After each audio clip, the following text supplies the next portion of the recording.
बिस्मिल्लाहिर्रहमानिर्रहीम, अस्सलाम वालेकुम। Welcome back my channel. आज मैं आपके लिए एक ऐसी रेसिपी लेकर आई जो आपने सोची भी नहीं होगी। बहुत सारे घरों में ऐसा होता है लेग पीस नहीं खाए जाते, लेग पीस बच जाते हैं। मेरे घर में भी ये होता है, एक आध अफराद के अलावा कोई भी लेग पीस नहीं खाते। हर दफ़ा सालन में लेग पीस डालो बच जाते हैं। तो मैं क्या करती हूँ, इस तरीके से लेग पीस सारे अलग कर देती हूँ और लेग पीस से 2-3 अलग अलग तरह की डिशेस बनाती हूँ। तो आज मैं लेग पीस से एक ऐसी चीज़ बना रही हूँ, एक ऐसी डिश बनाऊँगी जो घर वाले सब शौक़ से खाएंगे और मांग मांग के खाएंगे कि आप लोग परेशान हो जाएंगे और देगची पूरी खाली हो जाएगी। इस कदर ज़बरदस्त ये रेसिपी बनके तैयार होती है। तो आप लोग फुल वीडियो वॉच कीजिएगा, स्किप मत कीजिएगा ताकि कोई भी हिस्सा आपसे मिस ना हो जाए। और ये ज़रूर देखिएगा कि मैं आज इसे क्या बना रही हूँ। अगर आपको ये रेसिपी पसंद आए तो लाइक शेयर कमेंट कर दीजिएगा। चैनल पर नए तो प्लीज़ सब्सक्राइब करके बेल आइकन को प्रेस कर दें ताकि आने वाली न्यू वीडियो का नोटिफिकेशन आपको बआसानी मिल सके। और आप भी मुझे ज़रूर कमेंट बॉक्स में बताइएगा कि आप लोग लेग पीस से क्या क्या बनाते हैं।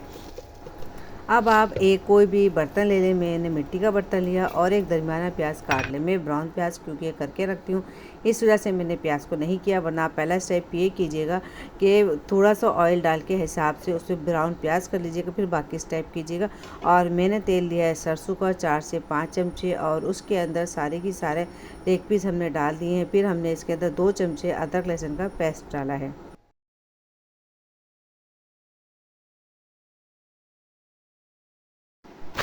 एक चाय वाला हम डालेंगे पिसा हुआ गरम मसाला, एक चाय वाला चमचा डालेंगे हल्दी पाउडर और एक चाय वाला चमचा भर के डालेंगे हम लाल मिर्च का पाउडर और तकरीबन 1.5 चमचे डाला है हमने धनिया पाउडर। और नमक अपने हिसाब से डाल दीजिएगा। मैंने एक दफ़ा 2 चमचे इसके अंदर डाल दिए हैं। और ये आधा चमचा, ये 1 चमचे के करीब है ज़ीरा पाउडर। और फिर इन सबको अच्छे तरीके से हम मिला लेंगे। और मिलाने के बाद हम इसको चूल्हे के ऊपर चढ़ा देंगे। आँच हम एक दफ़ा 1 मिनट के लिए हम आँच को तेज़ करेंगे कि ज़रा सी भाप बन जाए। ढक्कन ढक देंगे। फिर इसको बिल्कुल हल्की आंच के ऊपर हम इसको 10 मिनट के लिए पकाएंगे। 10 मिनट के अंदर क्या होगा, इसका पानी भी निकल जाएगा और ये अच्छे तरीके से अपने ही पानी में पक जाएगी। हमें इसमें और पानी डालने की ज़रूरत नहीं होगी। ये देखिए 10 मिनट के बाद जब मैंने ढक्कन खोला तो इस तरीके से इसने अपना पानी छोड़ दिया था, दही ने भी छोड़ दिया था और ये थोड़ी सी देखें गल भी गई थी सिर्फ 10 मिनट के अंदर ही। मगर अभी भी ये थोड़ी कच्ची है, अंदर से लाल लाल नज़र आ रही है। तो अब इसको हम थोड़ा सा अच्छे तरीके से भूनेंगे कि इसका सारा कच्चापन निकल जाए। और इसको हम अच्छे तरीके से इतना पकाएंगे कि सारे लेग पीस से जो हमारा गोश्त है बहुत ज़्यादा नरम हो जाए। अब फिर हम इसको दोबारा से ढक्कन ढक देंगे ताकि ये अपने ही पानी में पक पक के नरम हो जाए। चिकन पक के बिल्कुल तैयार हो गई थी तो मैंने उसको बिल्कुल ठंडा कर लिया। ठंडा करने के बाद जितने भी लेग पीस है उसमें से सारा गोश्त हमें हटा देना है और जो चर्बी हड्डी सब हम बिल्कुल अलग कर लेंगे। अब देखिए जी, सारी चिकन हमने अलग कर दी है, हड्डी अलग हो गई और ये थोड़ा जो इसकी ग्रेवी होती है, मसाला ये बच गया है। अब हम ग्रेवी और मसाले को चिकन के साथ मिक्स करके साइड पे कर देंगे। अब आप सोच रहे होंगे मैं क्या बना रही हूँ, हो सकता है कुछ के जहन में आइडिया आ गया हो कि मैं क्या बना रही हूँ। तो अब जो इसका अगला स्टेप मैं दिखाऊँगी वो स्टेप मैंने चिकन को बनाने से पहले किया था, लेकिन मैं सस्पेंस फैलाने के लिए वो स्टेप आपको बाद में दिखा रही हूँ। चलिए जी, अब दिखाती हूँ मैं अपना अगला स्टेप मैं क्या बना रही हूँ। अच्छा, इस मौके पर अगर आपके पास टाइम नहीं है तो इस चिकन को आप फ्रीज़र में भी रख सकते हैं और जो स्टेप मैं आपको अभी दिखाऊंगी उसको आप बाद में कर लें जब आपके पास टाइम हो।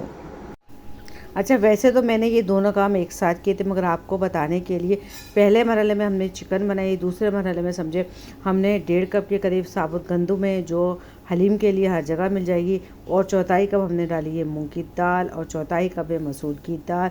यानी जितनी भी दालें आप हिसाब से ले रहे हो। 3 चमचे हमने लिए माश की दाल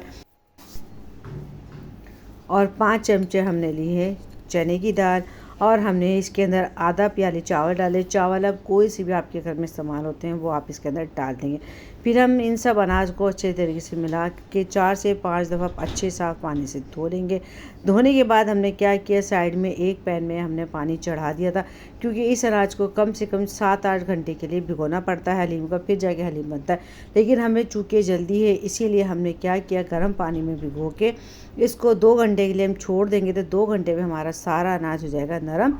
ये इधर हमारा अनाज नरम हो रहा था, उधर हमने चिकन बनाई थी। ये दोनों काम हमने एक साथ किए थे, लेकिन आपको आसानी देने के लिए दोनों स्टेप अलग अलग बताएं ताकि आप आसानी के साथ समझ जाए।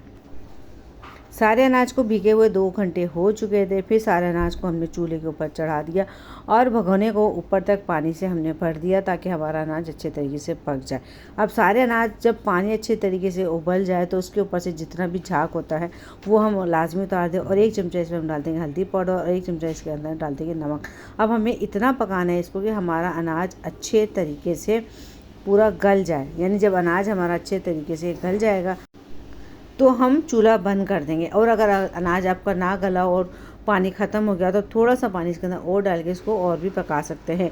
इसके बाद हम इसको चूल्हे से उतार के ठंडा करेंगे। ठंडा करने के बाद हम जो हमारा मिक्सी जार होता है जिसके अंदर मसाला वगैरह पीसते हैं उसमें थोड़ा थोड़ा पानी डाल के हम जितनी भी दालें हैं सबको हम बारी बारी पीस लेंगे अच्छे तरीके से। पीसने से क्या होगा कि हमारा कुकिंग टाइम कम हो जाएगा और हमें दाल को बहुत ज़्यादा घोटना नहीं पड़ेगा। जब सारी की सारी दाल हम अच्छे तरीके से पीस लेंगे तो इसको हमें दोबारा से चूल्हे के ऊपर चढ़ाना है और इसमें एक अच्छे तरीके से उबाल आ जाए, यानी सब कुछ ये गर्म हो जाए अच्छे तरीके से। फिर जो चिकन हमने साइड पे बना के रखी हुई थी वो सारी चिकन हम इसके अंदर डाल देंगे और फिर हम इस चिकन को दालों के साथ अच्छे तरीके से हमें मिलाना है कि चिकन और दालें अच्छे तरीके से यकजान हो जाए। इसके बाद हम इसके अंदर 1 चमचा हल्दी पाउडर और 1 चमचा हम इसके अंदर नमक डालेंगे, क्योंकि पहले हमने नमक वगैरह कम डाला था और शक्ल से लग रहा है कि इसमें हल्दी अभी थोड़ी सी कम है, तो इसके अंदर हम हल्दी डाल देंगे और 1 चमचा ही हम इसके अंदर डाल देंगे लाल मिर्च। अब इन सब चीज़ों को हम अच्छे तरीके से मिलाकर पकाएंगे और इतना पकाएंगे कि दालें अच्छे तरीके से मिक्स हो जाए। उसके बाद जो मसाला कूटने वाला घोटना होता है इससे हम अपने हलीम को अच्छे तरीके से घोटेंगे। अच्छा जी, ये अच्छे तरीके से घुट जाएगा, तकरीबन रेडी हो जाएगा, गाढ़ा सा हो जाएगा, तो हम इसको एक दफ़ा चख लेंगे कि कहीं इसमें नमक मिर्चें वगैरह कम ना हो।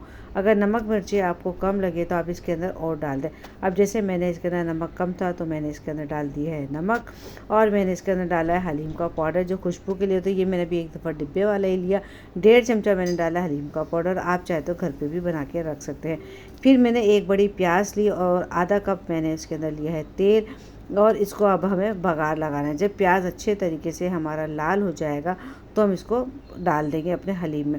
और साथ में मैंने इसके अंदर पहले डाल दिया है पुदीना। ताज़ा पुदीना मेरे पास नहीं था तो आप सुखा के पुदीना रखे वो मुट्ठी भर के डाल दें। और 1 चमचा डाल दिया हमने इसके अंदर पिसा हुआ गरम मसाला। और जो बघार हमारा साइड पे तैयार हो रहा था अब उस बघार को हम अपने इस हलीम के अंदर डाल देंगे और ज़बरदस्त सा हमारा हलीम रेडी हो जाएगा। ये देखिए जी, बघार अच्छे तरीके से इसको डाल देंगे।